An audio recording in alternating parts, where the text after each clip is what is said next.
Hello students. मैं government college Bemetara से guest lecturer सृष्टि श्रीवास्तव। कल हमने जनजातीय क्षेत्र विकास को पढ़ा था, जिसमें से हमने आधा पढ़ लिया था, अर्थात भाग 1 हो चुका था। अब हम उसके आगे का पढ़ेंगे। तो आज हम देखेंगे जनजातीय क्षेत्रों का समेकित विकास। ठीक है, तो समेकित विकास की रणनीति में 4 दृष्टिकोणों को सम्मिलित करना आवश्यक होता है, जिसके अंतर्गत क्षेत्रीय सहकालिक समेकन, स्थानिक समेकन, व्यक्ति एवं समूहों का समेकन और आर्थिक, सामाजिक एवं पर्यावरणीय क्षेत्रों के विकास के परस्पर विरोधी लक्ष्यों का समेकन किया जाता है। इस रणनीति से बनाई गई जनजातीय विकास की योजनाएं ही जन सहभागिता प्राप्त कर सकती हैं और जनजातीय समुदाय का इच्छित एवं लक्षित विकास संभव हो सकता है। लेकिन भारत में कार्यान्वित जनजातीय विकास योजनाएं समरूपता के आधार पर बनाई गई हैं, जिनका पूरे देशों के जनजातीय क्षेत्रों में समरूप कार्यान्वयन किया गया है। स्थानीय स्तर पर जन सहभागिता नहीं मिलने पर एवं समेकित दृष्टिकोण के अभाव से इन योजनाओं का न लक्ष्य पूरा हुआ है और न ही इनके इच्छित सामाजिक आर्थिक परिवर्तनकारी प्रभाव परिलक्षित हुए हैं। इन बातों को जनजातीय विकास की योजनाओं में शामिल करने के उद्देश्य से सरकार द्वारा 5वीं पंचवर्षीय योजना में उप योजना की अवधारणा लाई गई। उप योजना की विशेषता क्या है वो हम देखेंगे। यह चिन्हित क्षेत्रों की विशेष जरूरतों को केंद्रित करता है। यह क्षेत्र की समस्या के प्रति क्षेत्रगत नहीं बल्कि सकल दृष्टिकोण अपनाता है। यह किसी क्षेत्र विशेष की और किसी विशेष समुदाय की समस्या को एक विशेष स्वरूप में मानता है तथा इसके परिप्रेक्ष्य में ही विकास की रणनीति तय करता है और इसका वित्तीय संसाधन संबंधित राज्य के राज्य योजना के उप योजना के बराबर होता है। ठीक है, अब जनजातीय उप योजना के अंतर्गत कौन कौन सी मदें शामिल की जाती हैं? तो इसके अंतर्गत शामिल किया जाता है जनजातीय संकेंद्रण के क्षेत्रों की पहचान एवं चिन्हीकरण और सामाजिक सांस्कृतिक अवरोधों एवं परिवर्तन तथा विकास के प्रोत्साहक घटकों की पहचान। और तीसरा है जनजातीय क्षेत्रों के संसाधनों की क्षमता की समीक्षा करना, इनकी विशेष समस्याओं एवं विशेष आवश्यकताओं की पहचान करना। चौथा है उप योजना के लिए सभी स्रोतों से प्राप्त हो सकने वाले संसाधनों की समीक्षा करना। पांचवा है क्षेत्रगत कार्यक्रमों का निर्माण करना और छठा है यथोचित प्रशासनिक व्यवस्था का विकास करना। जनजातीय विकास के लिए प्रस्तावित उप योजना की नियोजन संरचना त्रिस्तरीय होती है। ठीक है, जिसमें व्यष्टि, माध्यमिक और समष्टि नियोजन अपनाया जाता है।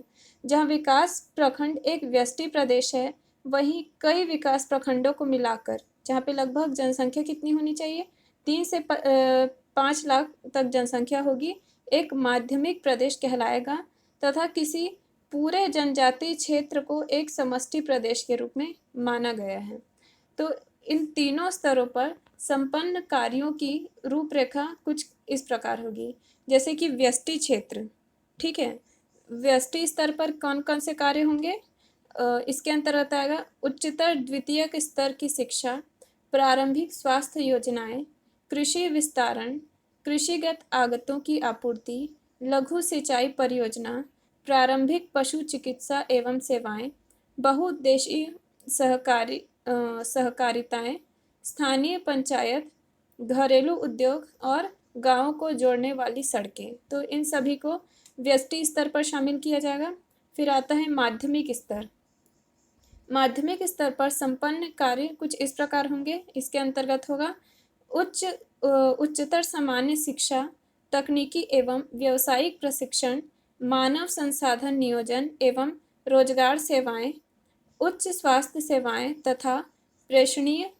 ठीक है, और कृषि अनुसंधान विस्तारण, बीज गुणक फार्म, मृदा संरक्षण एवं भूमि प्रबंधन, उचित भंडारण एवं बफर भंडार सहित शीर्षस्थ समेकन, साख एवं विपणन संरचना, विद्युत आपूर्ति एवं ग्रामीण विद्युतीकरण, स्थानीय संसाधनों पर आधारित उद्योग, वन प्रबंधन, बागवानी विकास, आंतरिक भागों एवं बड़े उद्योगों के आसपास पूरक विकास कार्यक्रम, मंझोली सिंचाई परियोजनाएं और अनुसंधान, आंकड़े एवं मूल्यांकन। ठीक है। और समष्टि स्तर पर क्या शामिल किया जाएगा?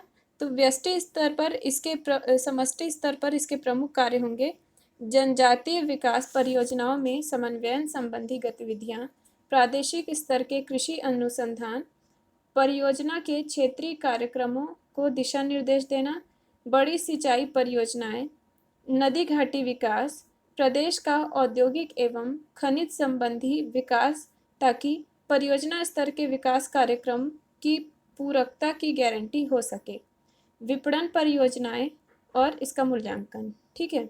तो किसी क्षेत्र विशेष की समस्याओं एवं उसके विकास की आवश्यकताओं को ध्यान में रखकर उस क्षेत्र के संसाधनों का सामूहिक उपयोग ही समेकित क्षेत्र नियोजन की मूल अवधारणा है।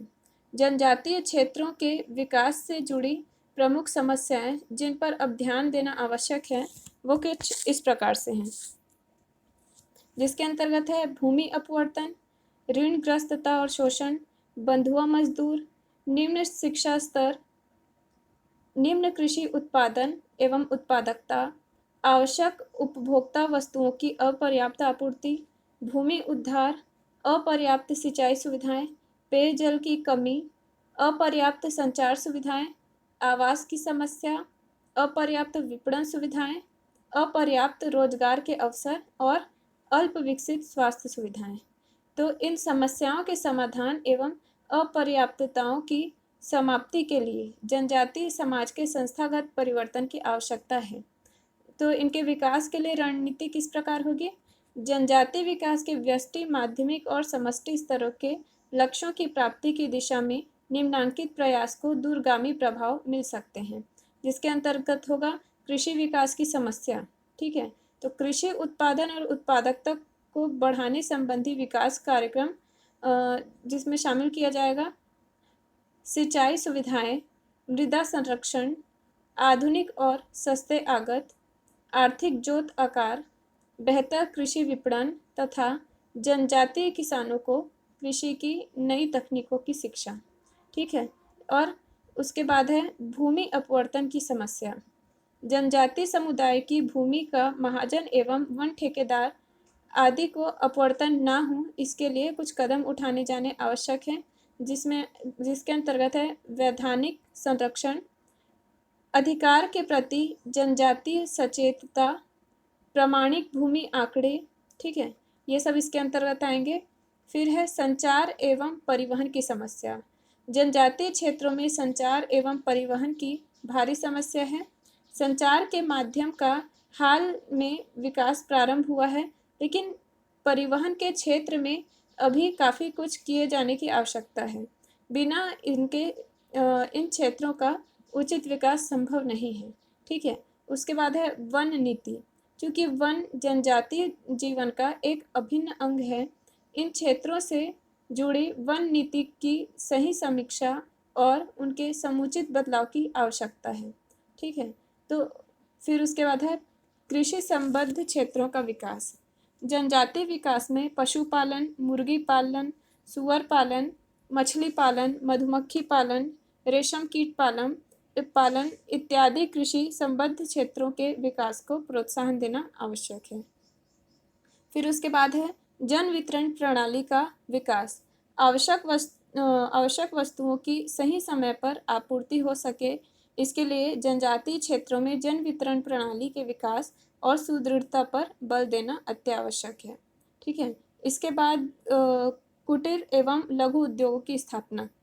जनजातीय समाज जिसकी कृषि पर अति निर्भरता है, इसको सरकार एवं गैर सरकारी प्रयासों द्वारा कुटीर एवं लघु उद्योगों की तरफ आकर्षित करना इसके विकास में बड़ी भूमिका निभाएगी।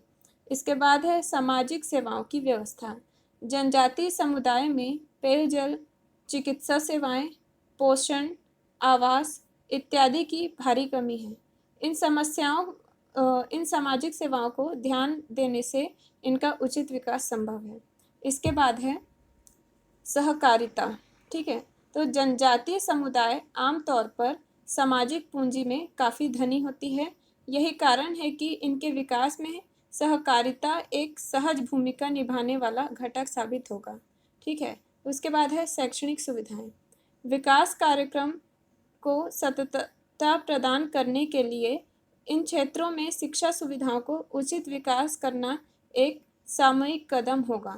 ठीक है, अब इसके अलावा होगा शोषण और विशेष कार्यक्रम, जैसे कि वैसी जनजातियां जो छोटी हैं, अलग थलग पड़ी हैं तथा जिन तक योजनाएं पहुंचाना संभव नहीं है, उनके लिए विशेष कार्यक्रम की आवश्यकता है। ठीक है, तो ये हमारा समाप्त हुआ जनजातीय क्षेत्र विकास। अब इसके बाद हम पढ़ेंगे पहाड़ी क्षेत्र विकास कार्यक्रम। ठीक है, तो देश के कुल क्षेत्रफल का लगभग पहाड़ी जो क्षेत्रफल है उसका प्रतिशत कितना है? 18%। और पर्वतीय क्षेत्र जहाँ लगभग 7 करोड़ लोग रहते हैं। ठीक है, इन क्षेत्रों का देश के दूसरे हिस्सों से साधारणतया निम्न स्तरीय परिवहन संबंध होता है। ढलान पर न सिर्फ मृदा की पतली परत है बल्कि ये कम उपजाऊ भी है और यहाँ उच्च स्तरीय मृदा अपरदन की भी समस्या है। क्षेत्र विकास के दृष्टिकोण से पहाड़ी क्षेत्रों को 2 भागों में विभाजित किया गया है, जिसके अंतर्गत पहला है पहाड़ी क्षेत्र जो राज्यों और संघीय क्षेत्रों की सीमा के साथ हैं। इसके अंतर्गत पूर्वोत्तर क्षेत्र, जम्मू कश्मीर, हिमाचल प्रदेश तथा उत्तराखंड आते हैं। इन्हें विशेष श्रेणी में रखा गया है। इनका बहुधा व्यय केंद्रीय सहायता से पूरा होता है। और दूसरा जो भाग है वो है पहाड़ी क्षेत्र जो राज्य के हिस्से हैं। इनकी विकास योजनाएं संबंधित राज्य सरकारों द्वारा बनाई जाती हैं, क्रियान्वित की जाती हैं और वित्त पोषित की जाती हैं। ठीक है, तो अरावली में स्थित राज्य के जिले, छत्तीसगढ़ के पहाड़ी जिले, झारखंड, मध्य प्रदेश, आंध्र प्रदेश, कर्नाटक, तमिलनाडु, केरल इत्यादि इस श्रेणी में आते हैं। पहाड़ी क्षेत्र के विकास योजनाओं का मूल उद्देश्य संबंधित क्षेत्र के भौतिक एवं मानव संसाधनों के न्यायोचित उपयोग से वहाँ के लोगों के जीवन स्तर को बेहतर बनाना है। इन योजनाओं में जन सहभागिता पर विशेष बल दिया जाता है।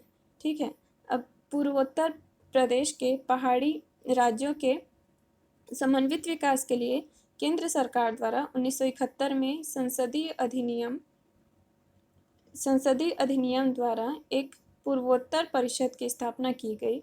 इस परिषद द्वारा इस क्षेत्र के सभी राज्यों के प्रादेशिक विकास की योजना बनाई जाती है। इस प्रदेश के बिजली, पारेषण, सड़क निर्माण, कृषि, पशुपालन, मछली पालन, वानिकी इत्यादि के विकास में इस परिषद ने महत्वपूर्ण भूमिका निभाई है। इस परिषद द्वारा मानव विकास संबंधी प्रशिक्षण कार्यक्रम भी चलाया जा रहा है। ठीक है, संबंधित क्षेत्र के संसाधनों के उपयोग द्वारा विकास को प्रोत्साहित करने के लिए इस कार्यक्रम में कुछ क्षेत्रों के विकास पर बल दिया जाता है, जो कि इस प्रकार है। इसके अंतर्गत है कृषि स्थानांतरण, स्थानबद्ध पौधरोपण इत्यादि। दूसरा है फसलोत्पादन पर बल देना, जैसे कि केला, सेब, अंगूर, नींबू ये सब। ठीक है, तीसरा है पशुपालन, मुर्गी पालन, मधुमक्खी पालन, कीट पालन ये सब को प्रोत्साहन देना। चौथा है मृदा संरक्षण और पांचवा है कुटीर एवं ग्रामीण उद्योगों को प्रोत्साहन देना। छठवां है ग्रामीण युवाओं को रोजगार की उपलब्धि कराना। सातवां है सहकारिता एवं किसान सेवा समाजों का मजबूतीकरण करना। आठवां है उन पहाड़ी क्षेत्रों जहाँ की जलवायु उष्ण और आर्द्र है, विशेष कार्यक्रम द्वारा झूम कृषि को नियंत्रित करने का प्रयास करना। तो पहाड़ी क्षेत्र प्रदूषण रहित उद्योग के लिए काफ़ी उपयुक्त हैं। यहाँ इलेक्ट्रॉनिक, मनोरंजन, सॉफ्टवेयर, घड़ियों एवं दवा इत्यादि के उद्योग विकसित किए जा सकते हैं। कालीन निर्माण एवं हथकरघा जैसे कुटीर उद्योग, औद्योगिक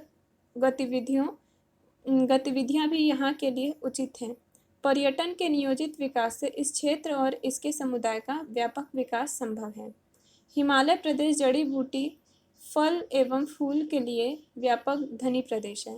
शिवालिक और लघु हिमालय में औषधि उद्योग के विकास की व्यापक संभावना है। पहाड़ी क्षेत्रों के नियोजित विकास के लिए इसका विस्तृत सर्वेक्षण किया जाना नितांत आवश्यक है, ताकि जहाँ की मृदा, वनों के प्रकार, जल की उपलब्धि एवं खनिजों के वितरण इत्यादि सूचनाओं की जानकारी प्राप्त हो सके। आज की वीडियो में बस इतना ही। Thank you.